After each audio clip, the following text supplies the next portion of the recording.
ముందుగా సనాతన ధర్మ కుటుంబీకులందరికీ కూడా శుభాభివందనాలు. ఈ రోజు నేను మీతో చర్చించాలనుకుంటున్న ఆలయం పాదగయ. పాదగయ అనగానే మనకి గయాసురుని పాదాలు గుర్తొస్తాయి. గయాసురుని పాదాలు పిఠాపురంలో ఉన్న కారణంగా ఇది పాదగయగా మారింది. అయితే మరణించే ముందు గయాసురుడు తన పేరుతో ఉన్న క్షేత్రాలలో పితృదేవతలకు జరిపే పిండ ప్రదానాలు ఫలప్రదం కావాలని కోరుతాడంట. అసలు పిఠాపురం అసలు పేరే పీఠికాపురం. అష్టాదశ శక్తి పీఠాలలో ఇది 10వ పీఠం. దక్ష యజ్ఞంలో సతీదేవి శరీరాన్ని శ్రీ మహావిష్ణువు తన సుదర్శన చక్రంతో చిన్నాభిన్నం చేయగా ఆమె పీఠం పడిన ప్రాంతం కాబట్టి దీనిని పిఠాపురం అని పిలిచేవారు. కాలక్రమేణా ఇదే పీఠాపురంగా స్థిరపడినది. దీనిని దక్షిణ కాశీ మరియు పాదగయ అనే పేర్లు కూడా ఉన్నాయి. ఇక్కడ శ్రీ కుకుటేశ్వర స్వామి, శ్రీ దత్తాత్రేయ స్వామి, అష్టాదశ పీఠాలలో ఒకటైనటువంటి శ్రీ పురోహితిక అమ్మవారి పీఠం కూడా ఇక్కడే ఉన్నాయి. కనుక పిఠాపురం తెలుగు వారికి అతి ముఖ్యమైన పుణ్యక్షేత్రంగా పూజలు అందుకుంటూ ఉంటుంది. దక్షిణ కాశీకి వెళ్తున్నటువంటి వ్యాసుడు ఈ క్షేత్రాన్ని దర్శించడనే కథనం కూడా ఒకటి ఉన్నది. శ్రీనాథుడు తన పర్యటనలో భాగంగా ఈ క్షేత్రాన్ని సందర్శించి సేవించడానికి కూడా కొన్ని చారిత్రకమైనటువంటి ఆధారాలు ఉన్నాయి. పితృదేవతల ముక్తికి భాద్రపద మాసంలో ఈ క్షేత్రంలో పిండ ప్రదానం జరగడం చాలా విశేషం.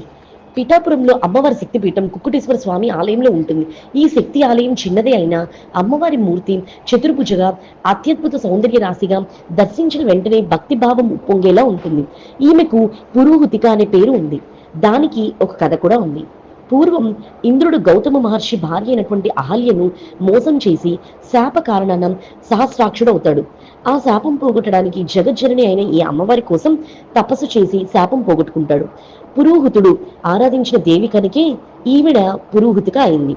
పిఠాపురంకి పాదగయగా పేరు రావడానికి కూడా ఒక కథ ప్రాచుర్యంలో ఉంది.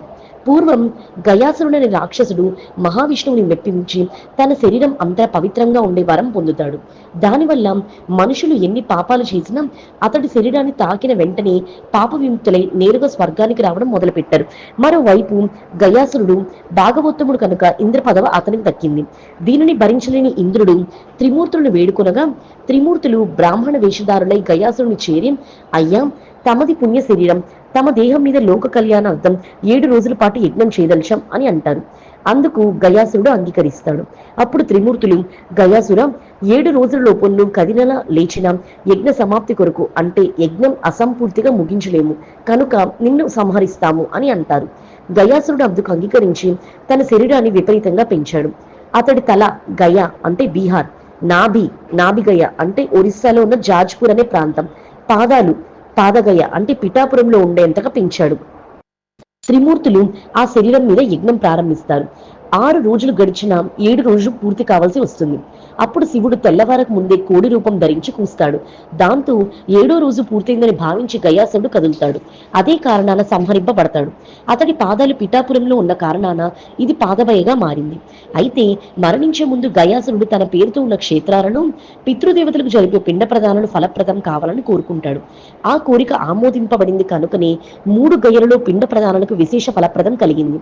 పాదగయలోని గయాసురుని పాదాల చెంత పిండం వదిలితే అది నేరుగా పితృదేవతలకు చేరుతుందని నమ్మకం. గోదావరి పుష్కర కాలంలో ఒరిస్సా నుంచి ఓడ్రులు కనీసం ఇంటికి ఒకరైనా వచ్చి రాజమండ్రి గోదావరిలో స్నానం చేసి పిఠాపురంలో గల ఈ పాదగయలో పిండ ప్రదానం చేయడం తరాలుగా వస్తుంది. మరి తెలుసుకున్నారు కదా పాదగయ క్షేత్రం యొక్క మహిమాన్విత విలువలు. ఈ వీడియో చూసిన మీ అందరికీ కృతజ్ఞతలు. ముందుగా సనాతన ధర్మ కుటుంబీకులందరికీ కూడా శుభాభివందనాలు.